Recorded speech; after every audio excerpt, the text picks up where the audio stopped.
Nikola Jokic should win the MVP, except there's just one big problem. Nikola Jokic has found himself in a scary situation that many highly priced players find themselves in. But before we get into that, are we aware? Are we realizing that the Denver Nuggets may be ruining the prime of one of the best players in the history of the NBA? With just 3 games left in the 2025 regular season, Nikola Jokic's worst nightmare came true with the firing of Michael Malone, who became the latest in-season coaching firing in the history of the association, equaling Hubie Brown, who was also fired with 3 games left of the 1981 regular season. News that surprised experts and fans alike, and which seems to indicate that the future of the Denver Nuggets is very uncertain. But how is this possible if the team has the best basketball player in the world on its roster? It's not really necessary to prove it, is it? Nikola Jokic has been an elite floor raiser, probably the best of his generation, and perhaps ever, for practically half a decade. He should win the MVP over SGA in 2025, but he probably won't. But not only that, year after year, he demonstrates a superhuman ability to lift the Nuggets and turn them into a perennial contender. However, the team's situation is not up to the circumstances.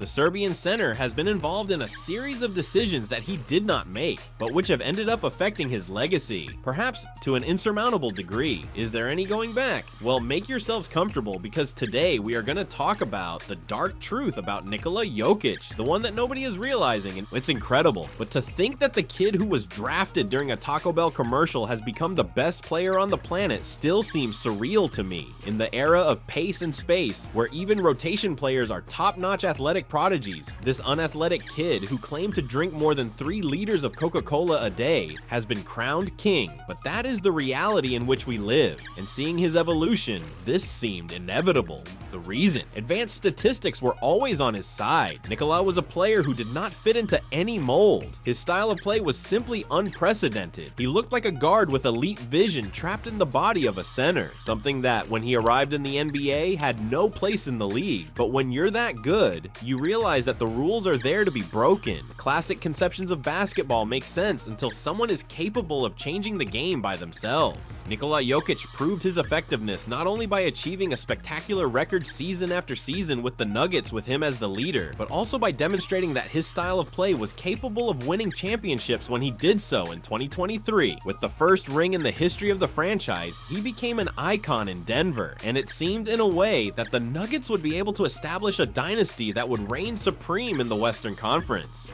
But it hasn't happened that way. This season, in which Jokic has probably had the best performance of his career during the regular season, the Nuggets are not only incredibly far behind the current leaders of the Western Conference, but also the bookmakers consider them to have less than a 3% chance of winning the ring. How is this possible? How can a team that proclaimed itself champion 2 years ago be in this situation? Age is not a problem. The oldest player on their core has barely reached 30 years of age. And as I said, the Joker is playing the best basketball of his career. So, why do the Nuggets seem to be stagnating? Well, the answer is not simple. The truth is that what happened with the firing of Calvin Booth and Michael Malone seemed to have been sensed for some time. The chemistry between 2 men who have to have a good relationship for the success of a franchise was ruined. The management also did not want to give in by investing more money. With the entry of the new CBA, the losses of players who were key in the 2023 ring, such as Bruce Brown, Kentavious Caldwell-Pope, or Jeff Green, ended up causing disaster. Calvin was unable to meet the demands of a coach who had to look for cheap replacements for important players season after season. In addition, Booth wanted Michael to develop young talent, while the coach, forced to put victories on the table, preferred to use veteran replacements. And now, it seems there is no going back. It seems too late for the Nuggets to get back on track, at least this season. But what does that have to do with Joker? With his legacy? Exactly. As most of you will be thinking, the Nuggets' performance as a team is vital for Jokic to continue his meteoric ascension in NBA history. It's incredible, but the 3 MVPs that the Serb has achieved do not seem to faithfully represent the dominance he is imposing in this era. In the 2025 regular season, Nikola is averaging 29.8 points, 12.8 rebounds, and 10.2 assists per game. These are numbers that no one has achieved since Oscar Robertson Robertson more than 60 years ago. And as incredible as it may seem, with stats that seem to be taken from a video game, he didn't win the MVP, and the Joker is not going to become the 6th player in history to get at least 4 MVPs for the moment. But what is the root problem? Well, the difference in record between the Nuggets and the Thunder was abysmal.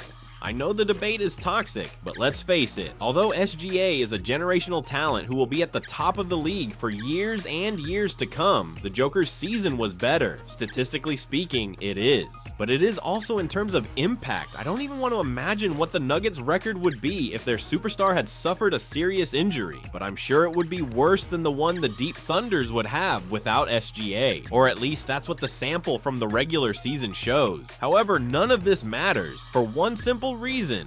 The Nuggets finished in 4th place in the Western Conference. And do you know how many MVPs in the last 45 years have managed to win the award from that seed or lower?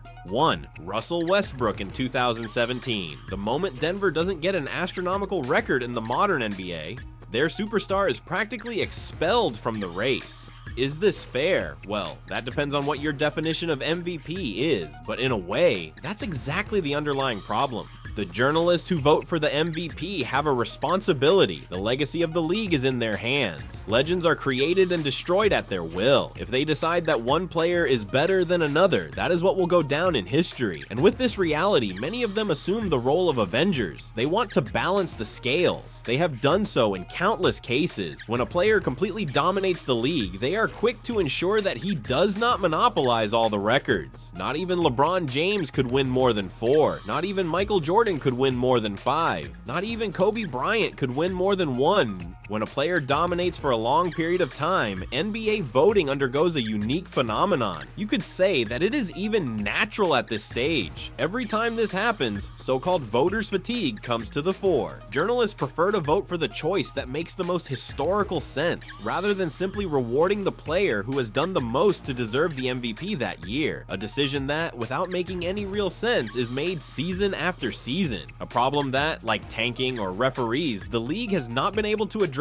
in almost half a century. Is this fair? No, of course it is not. For the Joker to get another MVP under the current voting model, many requirements have to be met. He has to have an absurdly historic season statistically, completely surreal averages that are capable of convincing the biased journalists, something he has undoubtedly achieved this season. He also has to play at least 65 games in the process, thanks to this arbitrary threshold that the NBA created a couple of years ago. This means that there is hardly any margin for error if the Serb suffers a moderately serious injury. And lastly, and perhaps most importantly, the Denver Nuggets have to put in a stratospheric regular season. This year, we have seen how the Thunder and the Cavs have had incredible seasons, on a par with some of the best in history. But if you are not capable of competing at that level, the chances of becoming MVP are practically nil. In short, there is only one way to beat voters' fatigue. There is only one way to win the war against journalists, and that is by dominating so intensely that there is no room for debate. You have to have a season, both individually and collectively, that offers not even a hint of doubt, because in the ever-expanding league that is the NBA today, there will always be emerging talents to complicate the mission. Think of Wemby, of Cade. They are the next contenders to be in the fight in the not-so-distant future, and Nikola will have to compete with them, too. If the Nuggets fail to stay in the elite, Jokic will have absolutely no choice. Any NBA legend who reaped success during his career could not take all the credit for himself, because behind them there were elite organizations that tried to give them the means to achieve their goals. Denver, despite having provided its leader with a competitive project for years, seems to have stopped doing so,